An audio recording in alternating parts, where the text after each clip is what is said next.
Hello friends, welcome to my YouTube channel IAS gateways. Engineering services 2019 के pre exam में design of concrete structures के questions जो पूछे गए थे उनको डिटेल में कंसेप्ट के साथ डिस्कस करूंगा। ये सीरीज का पार्ट 2 वीडियो है।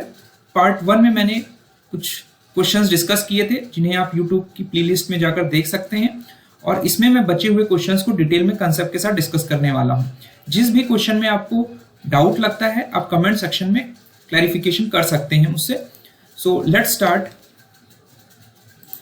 जो फर्स्ट क्वेश्चन है that is a 230 mm brick masonry wall is to be provided with reinforced concrete footing on a site having soil with safe bearing capacity of 120 kN per meter square and unit weight of 117.5 kN per meter cube and angle of shearing resistance of 30 degree। और हमें निकालना है कि हमारी depth of footing कितनी होगी।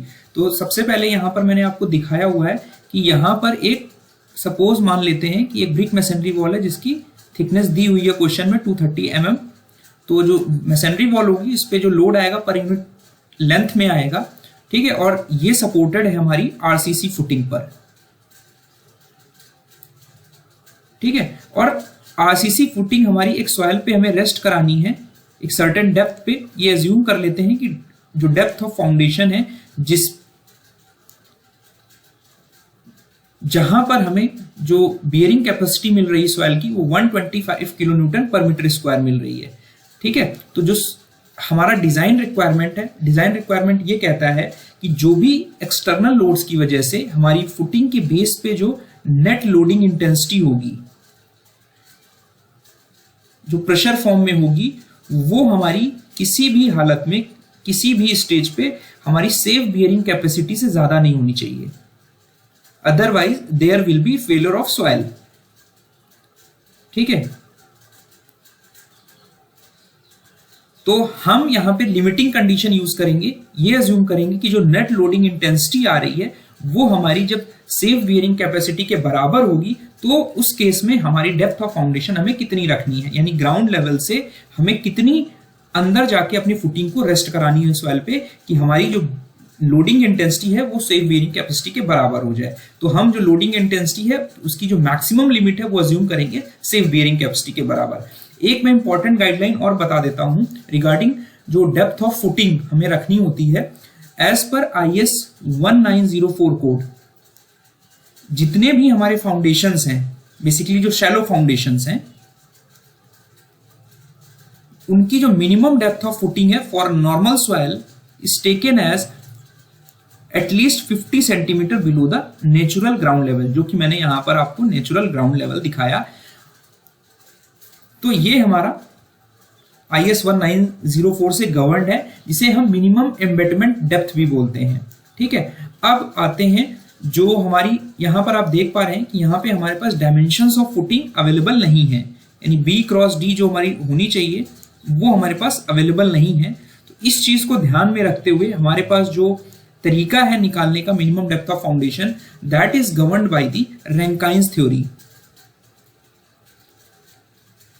रैंकाइन्स theory ये assume करती है बियरिंग कैपेसिटी निकालने के लिए कि जो हमारी सॉइल के साथ इंटरैक्शन हो रहा है फुटिंग का, वहां पर हमारी पैसिव अर्थ कंडीशन बन रही है, और इसके बेसिस पर हम जो minimum depth of footing determine करते हैं वो हमारी निकल के आती है DF minimum is equal to Q by gamma 1 minus sine phi upon 1 plus sine phi का होल स्क्वायर। हम इसके डेरिवेशन पर अभी यहां पर नहीं जा रहे हैं, बस आप इतना ध्यान रखिए कि यहां पे हमारा जो डायमेंशंस ऑफ फुटिंग है उस पर हमारी डेप्थ ऑफ फुटिंग डिपेंड नहीं कर रही है। यहां पर सिर्फ और सिर्फ जो हमारी बियरिंग कैपेसिटी है, बेसिकली जो ग्रॉस सॉइल बियरिंग कैपेसिटी आ रही है, उसके बेसिस पर हम minimum depth of footing decide करते हैं कि किस लेवल पे हमें जाके अपनी फुटिंग को रेस्ट करानी है, based on the angle of shearing resistance which is taken as 5 here as 30 degree,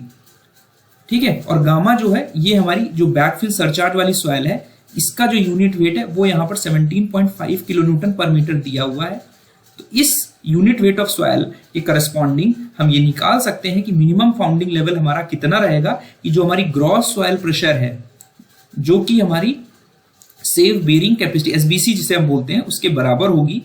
तो this soil bearing capacity equal to gamma sorry Q, तो यहां पर क्यू की वैल्यू आप रखेंगे 125, यूनिट वेट आपको पता है is taken as 17.5 and angle of shearing resistance taken at 1 minus sine 30 upon 1 plus sine 30 को जब आप सॉल्व करेंगे तो you will get 0.8 metre approx. ठीक है, अब आप देख पा रहे हैं कि जो डेप्थ ऑफ फुटिंग आई हमारी based on the soil bearing capacity and जो हमारी सॉइल की प्रॉपर्टीज थी उसके बेसिस पर जो हमारी डेप्थ निकल कर आ रही है कि हमें जो फाउंडिंग लेवल रखना है अपनी आरसीसी फुटिंग का वो हमारा ग्राउंड से 0.8 मीटर नीचे तक रखना है। ठीक है, means 0.8 metre below the natural ground level अपनी फुटिंग को हमें रेस्ट कराना है। ठीक है, ताकि हमारी जो नेट लोडिंग इंटेंसिटी है वो सेफ बियरिंग कैपेसिटी के मैक्सिमम लिमिट के बराबर हो जाए। तो 0.8 मीटर आप देख पा रहे हैं कि जो हमारी IS 1904 की रिक्वायरमेंट है वो हमारी 0.5 मीटर से ज्यादा है। इट मींस हमारी जो depth of footing I 0.8 metre वो एडिक्वेट है एज पर दिस रिक्वायरमेंट। अगर यहां पर 0.5 मीटर से कम मिलता तो आपको मिनिमम 0.5 मीटर रखना है। तब भी आप ऑप्शन में देख पा रहे हैं कि जो मिनिमम हमारी डेप्थ जो अलाउबल है वो हमारी 0.5 मीटर होनी ही चाहिए फॉर नॉर्मल ग्राउंड लेवल।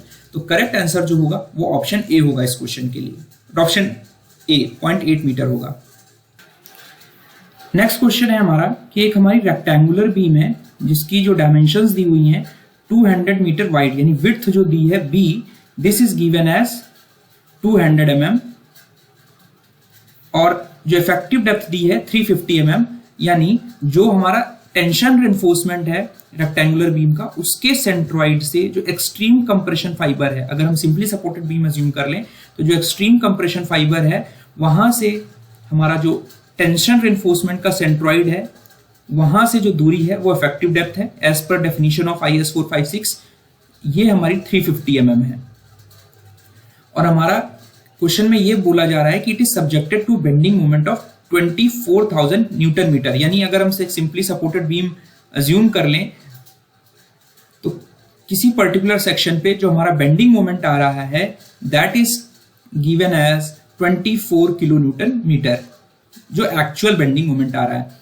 ठीक है, और परमिसिबल स्ट्रेसेस जी दी हैं सी का मतलब ये है कि दिस इज सिग्मा CBC, जो बेंडिंग में मैक्सिमम कंप्रेसिव स्ट्रेसेस यानी FC की जो वैल्यू दी है ये हमारी 5 न्यूटन पर mm स्क्वायर है, यानी maximum allowable compressive stresses in concrete वो है 5 न्यूटन पर mm स्क्वायर, और करस्पॉन्डिंगली जो maximum compressive maximum yield stresses है, बिकॉज ये टेंसाइल स्ट्रेसेस हैं स्टील की तो ये यील्ड स्ट्रेसेस हैं, this is taken as sigma ST which is 140 newton per mm square, जो हमारी यील्ड वैल्यू होगी जिस पर हमारा जो टेंशन रेनफोर्समेंट जो परमिसिबल एक्चुअली यील्ड नहीं, यील्ड वैल्यू तो हमारी FY होगी, बट यहाँ पे this is the maximum permissible stresses जिस पर हमारी यील्डिंग स्टार्ट हो जाएगी रेनफोर्समेंट स्टील पे। ठीक है, तो ये हमारा जो सिग्मा ST है वो हमारा 40 न्यूटन पर mm स्क्वायर है, और जो मॉडुलर रेशियो है जो कि आपको पता है as per recent guidelines it is taken as 3 sigma CBC, जो कि हमारा पार्शियल क्रीप को कंसीडर करते हुए इंपेरिकल रिलेशन से निकाला जाता है। ठीक है, तो अगर आपके पास 18 नहीं भी दिया होता तो आप सिग्मा CBC की वैल्यू 5 रख के निकाल सकते थे। ठीक है, तब भी आपको यही वैल्यू मिल जाती। ठीक है, और हमसे पूछा जा रहा है कि अब हमारे इस बीम में कितना area of tension reinforcement provide करना है। तो सबसे पहले तरीका ये होता है कि हमें अपने सेक्शन की बैलेंस डेप्थ निकालनी है।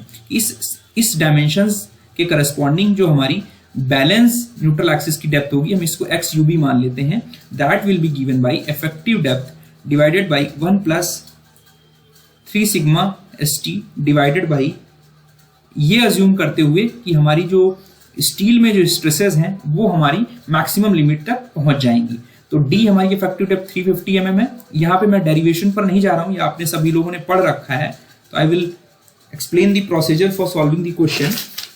तो यहाँ पे सिग्मा ST आपका 140 है, तो 3 into 140 divided by 280 you will get 140 mm as the neutral axis depth. तो यहाँ पे न्यूट्रल एक्सिस डेप्थ जो हमारी KD दी है, this is assumed as actual depth of neutral axis. ध्यान रखना है कि ये हमारी actual depth of neutral axis है, फ्रैक्शन के फॉर्म में लिखी है as a function of effective depth. तो कंफ्यूज नहीं होना, दिस केडी वैल्यू जो होगी एक्सट्रीम कंप्रेशन फाइबर से जो हमारा एक्चुअल न्यूट्रल एक्सिस होगा उसकी दूरी XA है, और जो हमारी बैलेंस डेप्थ के करस्पॉन्डिंग हमारी न्यूट्रल एक्सिस आ रही है वो XUB है 140 mm। अब आप देखेंगे कि ये डिटरमाइन करना है कि whether section is under enforced और ओवर एनफोर्स्ड। इसके लिए आपको एक्चुअल न्यूट्रल एक्सिस चाहिए। तो एक्चुअल न्यूट्रल एक्सिस निकालने का तरीका ये है कि you have to determine it from the actual bending moment. तो M आपको पता है,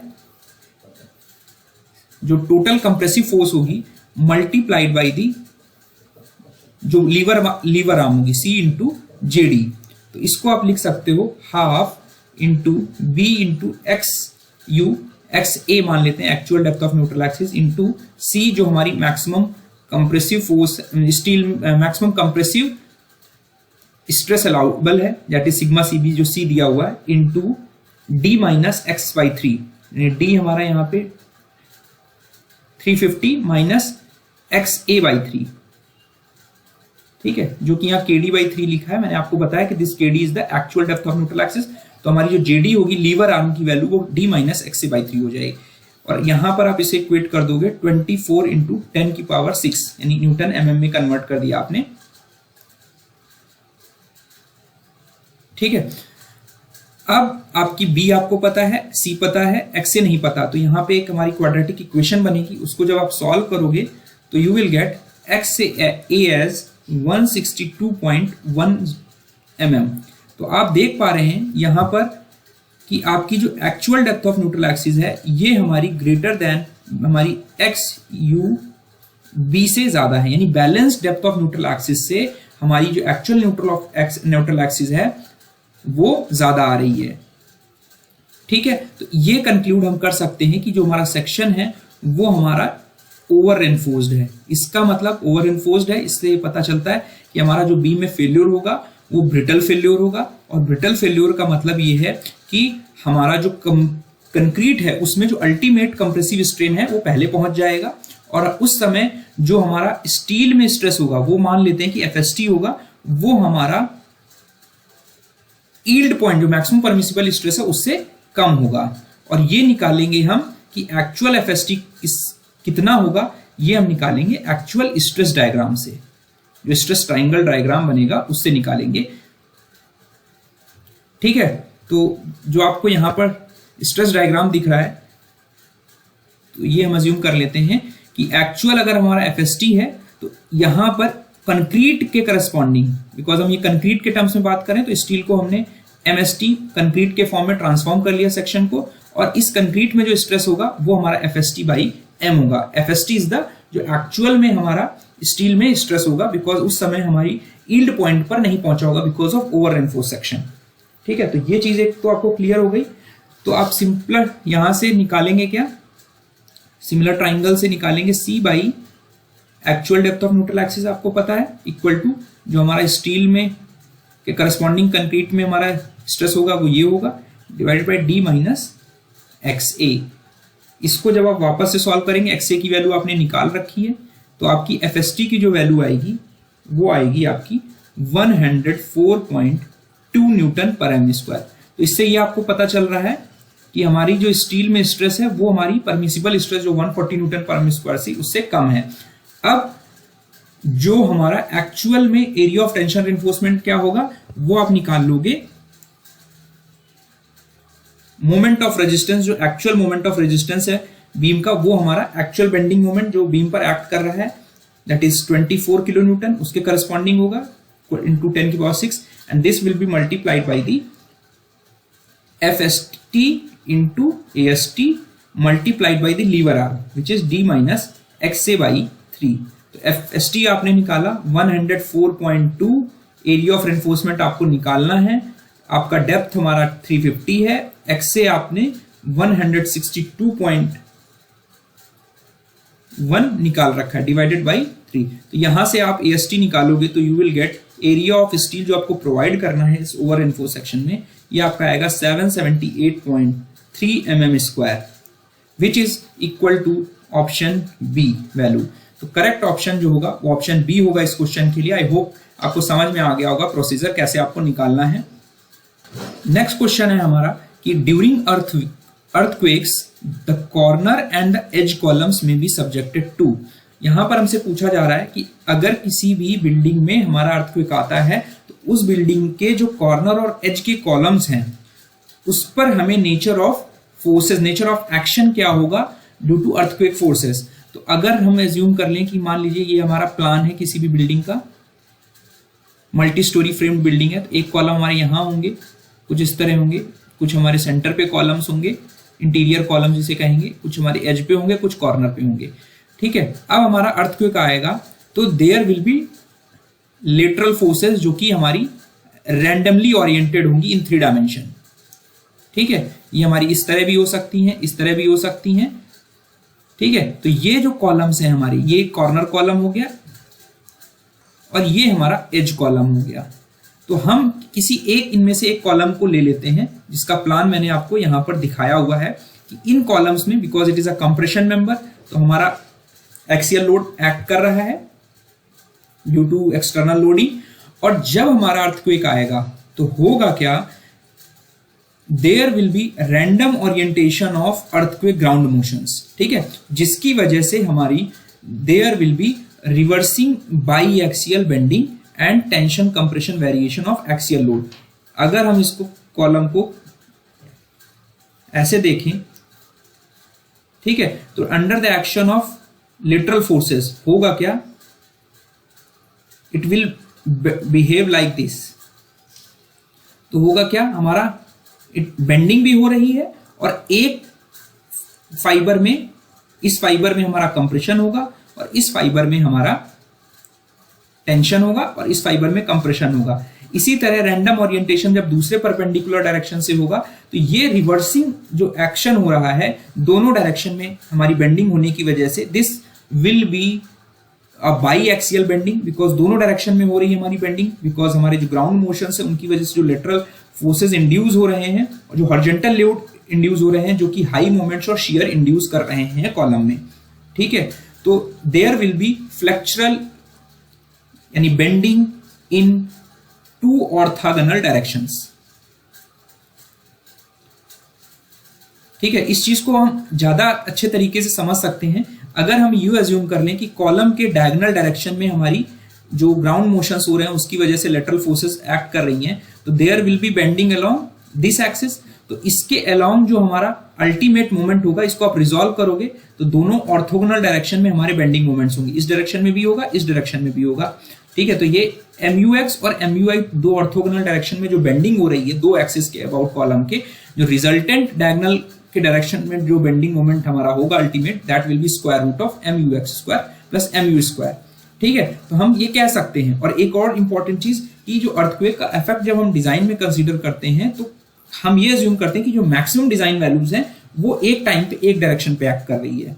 ठीक है, तो lateral loads with their maximum design values are generally assumed to operate only in one direction at a time. The action of lateral loads basically due to seismic forces in diagonal direction induced biaxial bending in the columns, जो मैंने आपको अभी explain किया, may also have to be investigated in some cases। और आपको बताया मैंने कि बिकॉज ऑफ बेंडिंग कॉलम के एक साइड में हमारी टेंशन होगी टुवर्ड्स द लेटरल लोड, जिधर से एक्ट कर रहा है उधर हमारा टेंशन होगा और टुवर्ड्स अपोजिट स्पेस पे उसके हमारे कंप्रेशन होगा। किसी भी केस में हमारा जो लेटरल लोड है जब हमारे सेस्मिक फोर्सेस की वजह से बिल्डिंग पर कॉलम में एक्ट कर रहा होगा। तो यहां पर करेक्ट और अप्रोप्रिएट आंसर जो होगा कंबाइंड बाईएक्सियल बेंडिंग एंड टेंशन।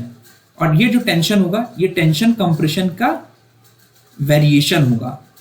ध्यान रखना, अगर प्रॉपरली इसको समझें तो यही इसको कह सकते हैं कि there will be combined axial bending, because ये एज और कॉर्नर के कॉलम्स हैं, तो there will be direct effect of the seismic forces. और जो क्रॉस सेक्शन है उसमें टेंशन कंप्रेशन का वेरिएशन होगा along with the axial load.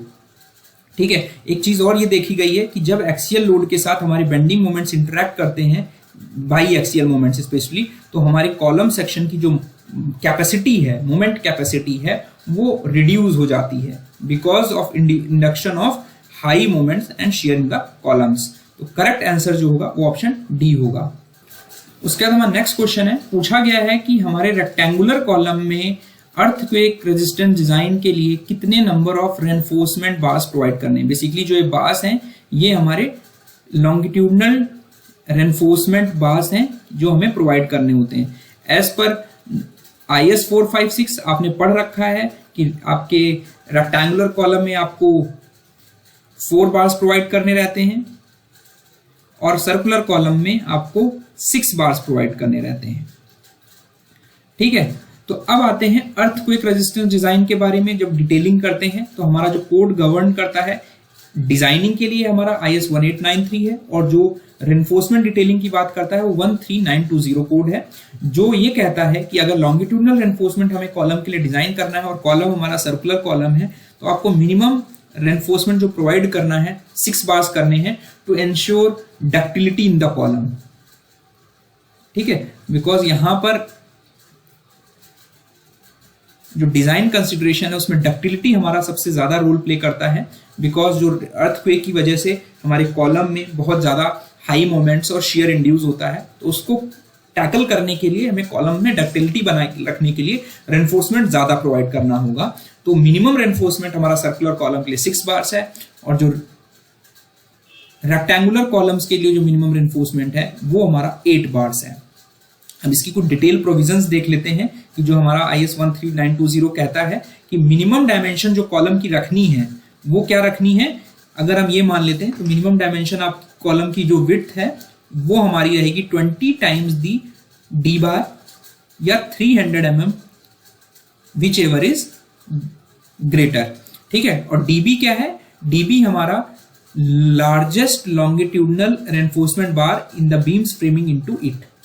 ठीक है, तो पहले जो प्रोविजंस थे वो हमारा 15 dB थे, ये पुराने ओल्ड प्रोविजंस हो गए हैं। अभी जो नई गाइडलाइंस हैं वो 20 dB और 300 mm है। dB is the diameter of largest diameter longitudinal reinforcement bar in the beam passing through और anchoring into the column at the joint. तो ये जो लॉन्गिट्यूडनल बीम आपकी पड़ी हुई है उसमें जो आपका लॉन्गिट्यूडनल रेनफोर्समेंट उसका डायमीटर है, ध्यान रखना है। ये कॉलम में जो रेनफोर्समेंट प्रोवाइड कर रहा है उसका डायमीटर नहीं है, बीम जो कॉलम के साथ मोनोलिथिक कनेक्शन है वो जो एंकरिंग रेनफोर्समेंट है वो हमारा उसका डायमीटर डीबी है। तो मिनिमम जो डायमेंशन है कॉलम का इस तरह गवर्नड है।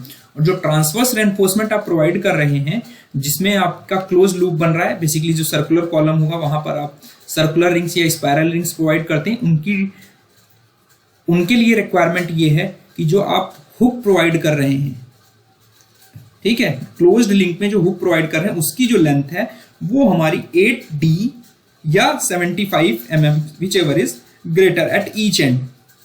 ठीक है, तो ये डायमेंशन 8D या 75 mm है। ये भी नया प्रोविजंस है, पुरानी गाइडलाइंस में ये हमारा 6 टाइम्स डायमीटर और 65 mm था, तो आपको कंफ्यूज नहीं होना है। These are the old provisions and these are the recent new provision, जिसमें जो 135 डिग्री पे आपने बेंड किया हुक को, लिंक को, दिस इज 135 डिग्री हुक। ठीक है, तो 135 डिग्री हुक को आप बेंड किया तो जो आपका एक्सटेंशन है वो आपको 8 times the diameter of the link, ये डायमीटर हमारा जो आपने लिंक प्रोवाइड किया उसका है, and 75 which ever is greater. ये आपको कन्फाइंड कोर बनाएगा कॉलम का। और रेक्टेंगुलर कॉलम्स में भी जो सेंटर टू सेंटर स्पेसिंग है 2 कॉन्जिक्यूटिव बार्स की, वो मैक्सिमम जो दूरी है वो 300 mm या उसके बराबर रखनी है।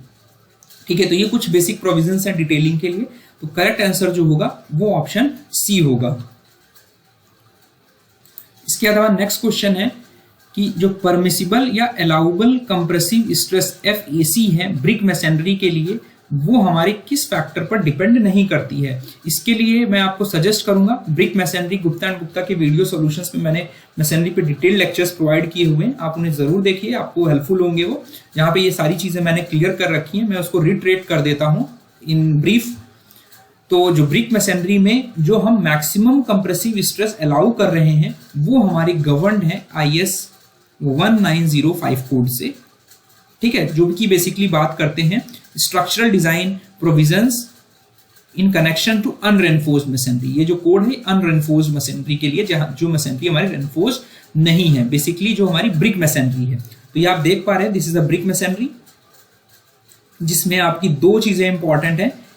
कि आप जो बिल्डिंग यूनिट यूज कर रहे हैं that is used as brick, और जो आप मोटार यूज कर रहे हैं दैट इज वेरी इंपॉर्टेंट। तो मोटार किस टाइप का यूज कर रहे हैं ये मैंने आपको बताया था, H1, H2, M1, M2, M3, ये हमारा डिटरमाइन करेगा कि हमारा मोटार की स्ट्रेंथ क्या है। ठीक है, तो इट मींस ब्रिक मैसनरी में कितना अलाउबल कंप्रेसिव स्ट्रेस है हम अलाउ कर रहे हैं वो हमारा मोटार की स्ट्रेंथ यानी टाइप ऑफ मोटार पे डिपेंड करेगा। तो ये फैक्टर तो होगा ही होगा। उसके बाद कि ब्रिक्स क्या यूज कर रहे हैं, बिकॉज हमारी बिल्डिंग यूनिट ब्रिक है तो ब्रिक की भी क्या स्ट्रेंथ है उस पर भी हमारा यूज करेगा। और स्ट्रेंथ किस पर डिपेंड करेगी कि किस क्लास का ब्रिक यूज कर रहे हैं, किस टाइप का ब्रिक यूज कर रहे हैं, तो इस पर भी हमारा permissible allowable compressive stress affect करेगा, because they are the integral part of the brick masonry. Third important चीज है जो सिलेंडरनेस रेशियो है, जिसके बारे में मैंने ऑलरेडी बहुत अच्छे से एक्सप्लेन किया हुआ है, उस पर भी डिपेंड करेगा। बिकॉज अगर ये टेबल आप IS 1905 की देखेंगे तो कोड ये कहता है कि जो बेसिक कंप्रेसिव स्ट्रेसेस है मैसनरी के लिए आफ्टर 28 डेज, यानी ये एज अ सिंगल यूनिट आप इस पर टेस्ट परफॉर्म करेंगे, जो as a whole building masonry की जो कंप्रेसिव स्ट्रेसेस कंप्रेसिव स्ट्रेंथ आएगी वो हमारी मोटार पर एक तो डिपेंड कर रही है, आप देख रहे हैं, दूसरा डिपेंड कर रही है मैसनरी यूनिट के डायमेंशनिंग पर, जो H to height to width ratio यानी हाइट और विड्थ रेशियो है वो 0.75 से कम है।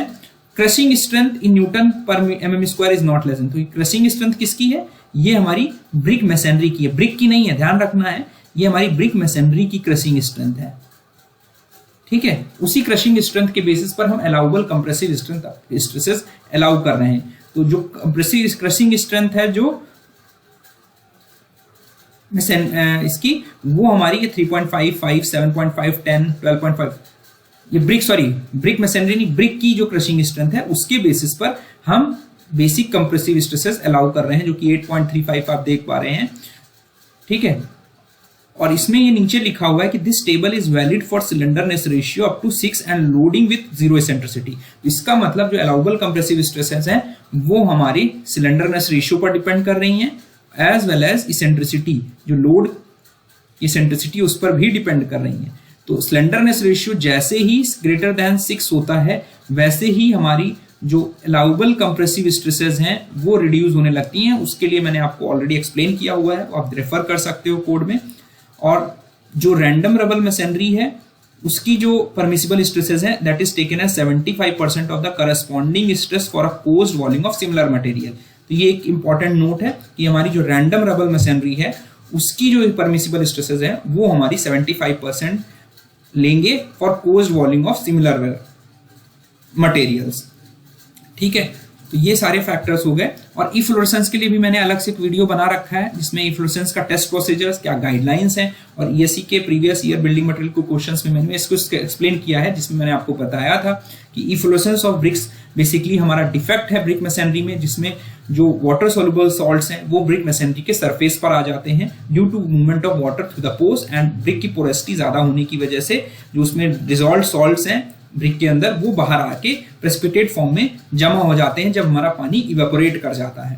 तो this is the physical appearance of the efflorescence defect, ये कैसे हमको दिखता है, पाउडरी फॉर्म में डिपॉजिट है।